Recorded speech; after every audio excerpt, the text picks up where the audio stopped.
గాయం అయితే రాష్ట్రానికి గాయం అండి. మీకు ఒక్కరికి గాయం అయితే అది రాష్ట్రానికి గాయం కదా. ఇంతమందికి ఉపాధికి అవకాశం లేకపోతే గాయం కదా. ఇంతమంది మత్స్యకారులకి ఉపాధి అవకాశం లేకపోతే గాయం కదా. పాకిస్తాన్ జైళ్లలో మగ్గుతా ఉంటే అది గాయం కదా రాష్ట్రానికి. చేనేత కార్మికులు, కళంకారీ కార్మికులు రోడ్ల మీద పడి ఉపాధి అవకాశాలు లేక ఆత్మహత్యలు చేసుకుంటా ఉంటే రాష్ట్రానికి గాయం కదా.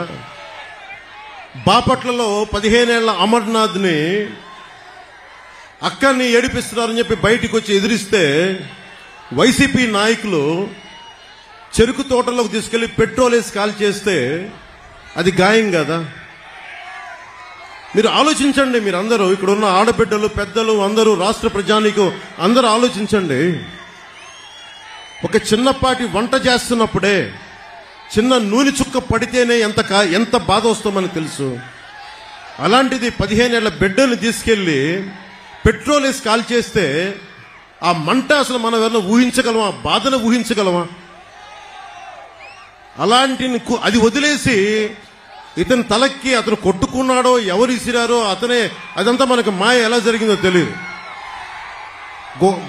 గొడవ మాకు ఇతనికి పనే? మాకు ఇతని మీద మాకు కూర్చోబెట్టి దాడులు చేయడానికి మాకేం పని లేదా? మాకు వేరే పనులు లేవా మాకు? అయినా మీలాగా క్రిమినల్స్ మేము. అందరి మీద దాడి చేసే నీకు అసలు నీ మీద ఎవరికైనా దాడి చేయడానికి ధైర్యం ఉంటుందా? నువ్వు బతకనిస్తావా? నువ్వు సొంత బాబాయిన గొడ్డలతో అడ్డంగా నరికి చంపేశావు. నువ్వు ఆ నరికి చంపించిన వ్యక్తులు నువ్వు వెనకేసుకొస్తావు. ఇలాంటి వ్యక్తి అంటే కూర్చోబెట్టి కేంద్రం మెడలు ఉంచుతాడంట. కేంద్రం మెడల్ అంటే ఎవరు? నరేంద్ర మోడీ గారు. వెళ్ళి నరేంద్ర మోదీ గారితో మాట్లాడగలవా? సోనియా గాంధీ గారు స్పెషల్ కేటగిరీ స్టేటస్ అప్పుడు, రాష్ట్ర విభజనప్పుడు చిన్న ప్లే కార్డు పట్టుకోవడానికి నువ్వు దాక్కొని అంత పిరుకోడివి. నీకు ఒక దమ్ము, ధైర్యం, అంత ధైర్యం ఉందా మీకు?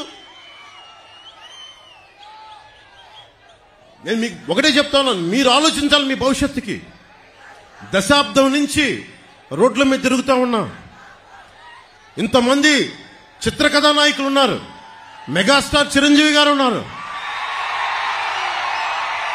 రెబల్ స్టార్ ప్రభాస్, మహేష్ గారు, అల్లు అర్జున్ గారు, రామ్ చరణ్ గారు, జూనియర్ ఎన్టీఆర్ గారు, ఇలా ఎంతో మంది నాయకులందరూ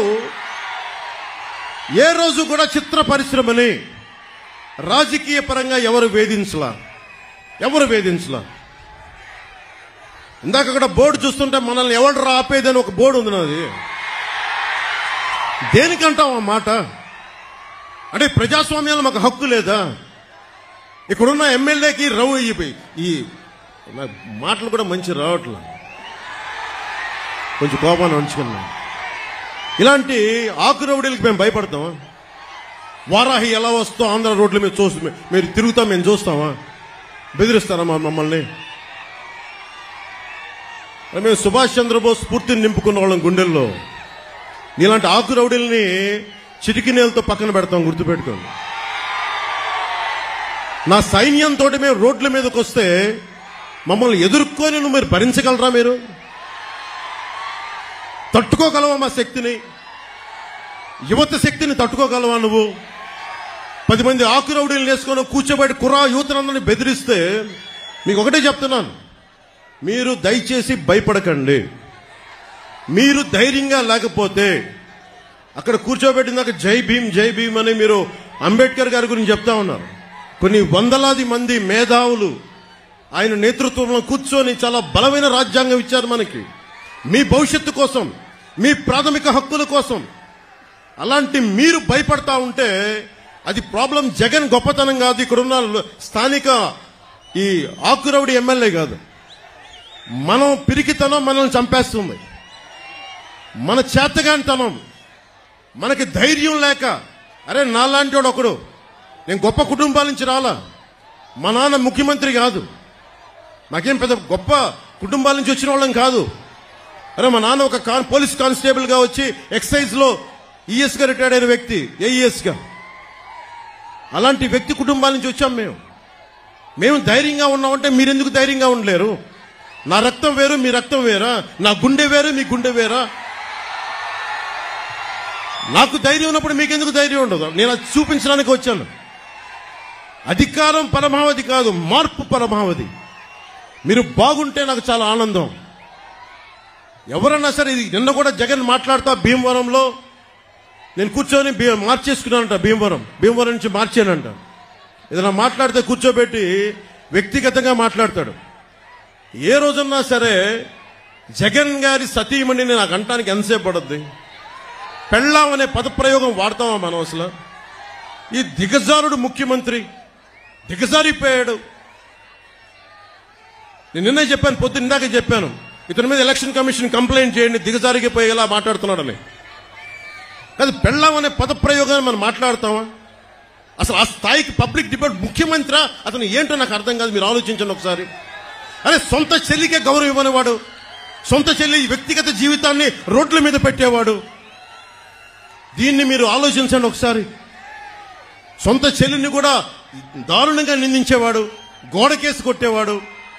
సునీత గారు వైరాలజిస్ట్, ఆవిడని కూడా ఇబ్బంది పెట్టేసేవాడు. చంద్రబాబు గారు ముఖ్యమంత్రిగా ఉన్నప్పుడు ఏ రోజున్నా సరే ఆయన నిజంగా జగన్ లాగా ఉంటే అసలు జగన్ తిరగలిగేవాడా? రోడ్ల మీద తిరగలిగేవాడా? ఆయన నిజంగా ఎంతో చాలా వరకు ప్రజాస్వామ్యాన్ని పరిరక్షించే వ్యక్తి. నేను కూడా ఆయనతో విభేదించాను. నన్నేం ఆపలేదు, ఎక్కడ నాకే పోలీస్ ప్రొటెక్షన్ తగ్గించలేదే, నాకెక్కడ పర్మిషన్ డినై చేయలేదే. అందుకే నాకు ఆయనంటే గౌరవం. ప్రతి నాయకుడికి ఇంకోళ్ళకి విభేదాలు